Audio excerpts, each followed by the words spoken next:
Dear students, welcome for the subject Banking Law and Practice. We are studying Unit 1, that is Bank and Banking. In the previous class, we have studied some types of banks. In this class, let us study the fifth type of bank is exchange banks. Exchange banks specialize in financing the foreign trade and they supply the necessary foreign exchange required for settlement of transaction between traders engaged in foreign trade. For example, in India, the Exim Bank is the exchange bank, that is Export Import Bank is the exchange bank in India. This bank was established on 1st January 1982 by an act of Parliament. The main objective of this bank is to facilitate and promote foreign trade of India, including overseas investments. This bank conducts export market studies and provides international banking services. ಐದನೇ ಪ್ರಕಾರದ bank ವಿನಿಮಯ bank. ವಿದೇಶಿ ವ್ಯಾಪಾರ ಹಾಗೂ ವಿದೇಶಿ ಹೂಡಿಕೆಯನ್ನು ಪ್ರವರ್ಧಿಸುವ ಸಲುವಾಗಿ ಇಂಥ ಬ್ಯಾಂಕು ಸ್ಥಾಪಿತವಾಗಿದೆ. ಭಾರತದಲ್ಲಿ ಆಯಾತ ನಿರ್ಯಾತ ಬ್ಯಾಂಕು ಎಂದು ಇದನ್ನು ಕರೆಯಲಾಗುತ್ತೆ. ಇದು 1 ಜನವರಿ 1982ರಂದು ಸಂಸತ್ತಿನ ಕಾನೂನಿನ ಮೂಲಕ ಸ್ಥಾಪಿತವಾಗಿದೆ. ಇದರ ಮುಖ್ಯ ಉದ್ದೇಶ ವಿದೇಶಿ ವ್ಯಾಪಾರ ಹಾಗೂ ವಿದೇಶಿ ಹೂಡಿಕೆಯನ್ನು ಪ್ರವರ್ಧಿಸುವುದು ಆಗಿದೆ. ಇಂಥ ಬ್ಯಾಂಕು ನಿರ್ಯಾತ ವ್ಯಾಪಾರದ ಅಧ್ಯಯನ ಮಾಡಿ ನಿರ್ಯಾತ ವ್ಯಾಪಾರಕ್ಕೆ ಅಂತಾರಾಷ್ಟ್ರೀಯ ಬ್ಯಾಂಕಿಂಗ್ ಸೇವೆಯನ್ನು ಒದಗಿಸುತ್ತದೆ. Let us study the next type of bank, that is cooperative banks. The cooperative bank can be defined as an institution established on the cooperative principles and engaged in the normal banking business of accepting deposit from the public for the purpose of lending and repaying it on demand or otherwise. Cooperative means the idea of living together and working together. Agriculturists form cooperative banks to get short-term finance for agriculture. Today, other people also have started cooperative banks. At the bottom level, primary cooperative banks are operating in rural or semi-urban areas. In the middle level, district central cooperative banks, that is DCC banks, are operating at the district level. And at the top level, state cooperative banks at the state level is operating. It is also called as Apex Bank. ಸಹಕಾರಿ ಬ್ಯಾಂಕುಗಳು ಸಹಕಾರಿ ತಳಹದಿ ಮೇಲೆ ಸಾರ್ವಜನಿಕರಿಂದ ಠೇವುಗಳನ್ನು ಕ್ರೋಢೀಕರಿಸಿ ಸಾಲಗಳನ್ನು ಸದಸ್ಯರಿಗೆ ವಿತರಿಸಿ ತಮ್ಮ ಆರ್ಥಿಕ ಸ್ಥಿತಿಯನ್ನು ಸುಧಾರಿಸಿಕೊಳ್ಳುವ ಉದ್ದೇಶದಿಂದ ಇಂಥ ಬ್ಯಾಂಕುಗಳು ಸ್ಥಾಪಿತವಾಗಿವೆ. ಸಹಕಾರಿ ತಳಹದಿ ಅಂದರೆ ಒಟ್ಟಿಗೆ ಕಾರ್ಯನಿರ್ವಹಿಸುವುದು, ಒಟ್ಟಿಗೆ ಬಾಳುವುದು. ಆದ್ದರಿಂದ ಕೃಷಿಕರು ಪ್ರಾಥಮಿಕವಾಗಿ ಇಂಥ ಬ್ಯಾಂಕುಗಳನ್ನು ಸ್ಥಾಪಿಸಿದರು. ಇವತ್ತು ಇತರ ವ್ಯಕ್ತಿಗಳು ಇಂಥ ಸಹಕಾರಿ ಬ್ಯಾಂಕುಗಳನ್ನು ಸ್ಥಾಪಿಸುತ್ತಿದ್ದಾರೆ. ಹಳ್ಳಿಯ ಮಟ್ಟದಲ್ಲಿ ಪ್ರಾಥಮಿಕ ಕ್ರೆಡಿಟ್ ಸೊಸೈಟಿಗಳು, ಜಿಲ್ಲಾ ಮಟ್ಟದಲ್ಲಿ ಜಿಲ್ಲಾ ಕೇಂದ್ರ ಸಹಕಾರಿ ಬ್ಯಾಂಕು DCC ಬ್ಯಾಂಕು ಹಾಗೂ ರಾಜ್ಯ ಮಟ್ಟದಲ್ಲಿ ರಾಜ್ಯ ಸಹಕಾರಿ ಬ್ಯಾಂಕು ಹಾಗೂ ಇದನ್ನು ಅಪೆಕ್ಸ್ ಬ್ಯಾಂಕ್ ಎಂದು ಕರೆಯಲಾಗುತ್ತೆ.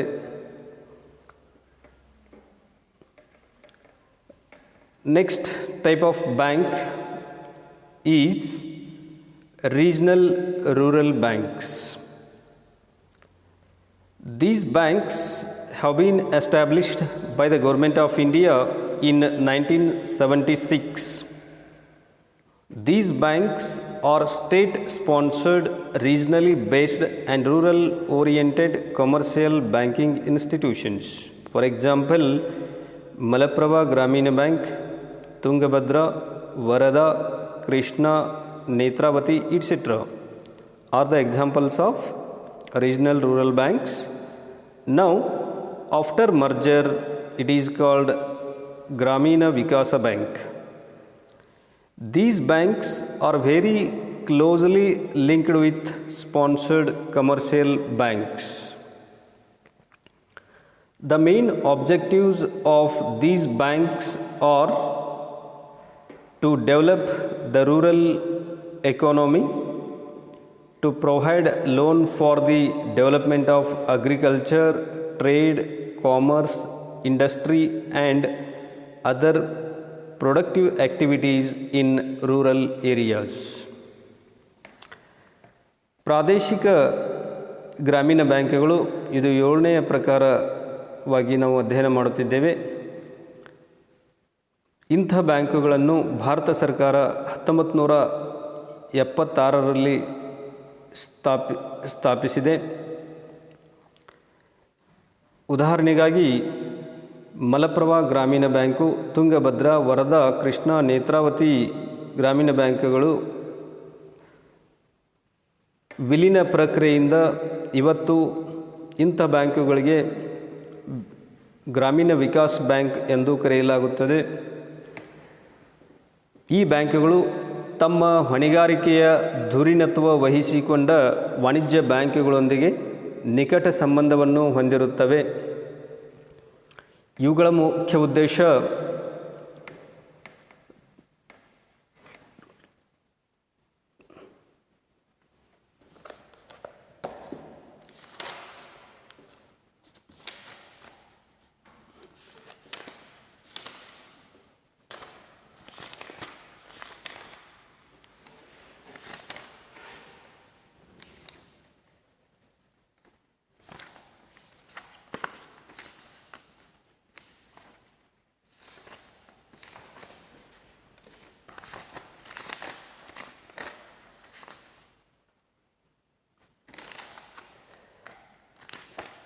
ಇವುಗಳ ಮುಖ್ಯ ಉದ್ದೇಶ ಗ್ರಾಮೀಣ ಪ್ರದೇಶಗಳ ಆರ್ಥಿಕ ಸ್ಥಿತಿಯನ್ನು ಸುಧಾರಿಸುವುದು, ಗ್ರಾಮೀಣ ಪ್ರದೇಶಗಳಲ್ಲಿನ ಕೃಷಿ, ವ್ಯಾಪಾರ, ವಾಣಿಜ್ಯ, ಕೈಗಾರಿಕೆ ಮತ್ತು ಇತರೆ ಉತ್ಪಾದನಾ ಚಟುವಟಿಕೆಗಳಿಗೆ ಸಾಲ ಒದಗಿಸುವುದು. Next type of banks is indigenous banks. These are the banks established by private persons. Money lenders are called indigenous banks. These banks provide short-term finance to needed persons. The rate of interest charged by these money lenders is very high. The examples of indigenous bankers are Shroffs, Marwaris, Seths, Baniyas, Jains, etc.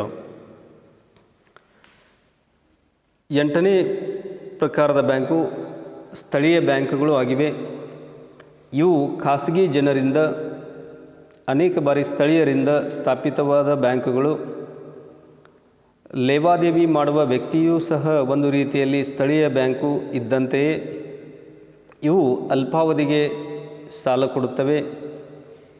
ಇವು ಸಾಮಾನ್ಯವಾಗಿ ಇವರ ಬಡ್ಡಿ ದರವು ಬಹಳ ಹೆಚ್ಚು ಇರುತ್ತದೆ. ಉದಾಹರಣೆಗಾಗಿ ಸ್ಥಳೀಯ ಬ್ಯಾಂಕಿನ ಉದಾಹರಣೆಗಳನ್ನು ನೋಡಿದಾಗ ಶ್ರಾಫ್ಸ್, ಮಾರ್ವಾರೀಸ್, ಸೇಟ್ಸ್, ಬನಿಯಾಸ್, ಜೈನ್ಸ್ ಇತ್ಯಾದಿ ಆಗಿರುತ್ತಾರೆ.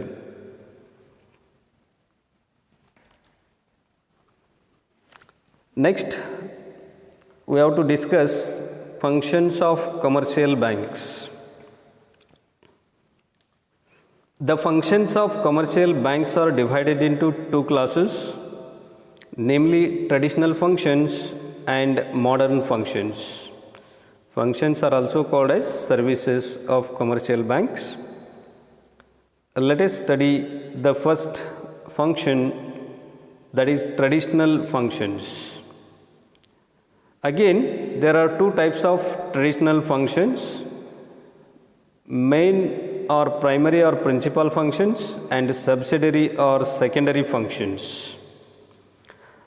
The primary functions of commercial banks are of two types: accepting deposits and granting of loans and advances. Let us study the first primary function of the commercial banks, that is accepting deposits. The main function of banks is to accept deposits from the public. The banks collect the required amount from the public in the form of deposits. So banks introduce different types of deposit accounts. Generally, the following are the types of deposit accounts. Number 1, fixed deposits or time deposits. Number 2, savings deposits. Number 3, current deposits. Number 4, recurring or cumulative deposits. And number 5, pigmy deposits. Let us study about the fixed deposits. The deposit received for a specified period is known as fixed deposits. The depositor agrees not to withdraw the amount deposited for a specified period. The fixed period helps the banker to invest the money rather than keeping it in a reserve. Now let us study the features of fixed deposits. Number 1, high rate of interest is given on such deposits. Number 2, introduction is not necessary for opening such type of deposit accounts. Next, number 3, the minimum period of fixed deposits is 15 days and the maximum period is 5 years and above. Thank you.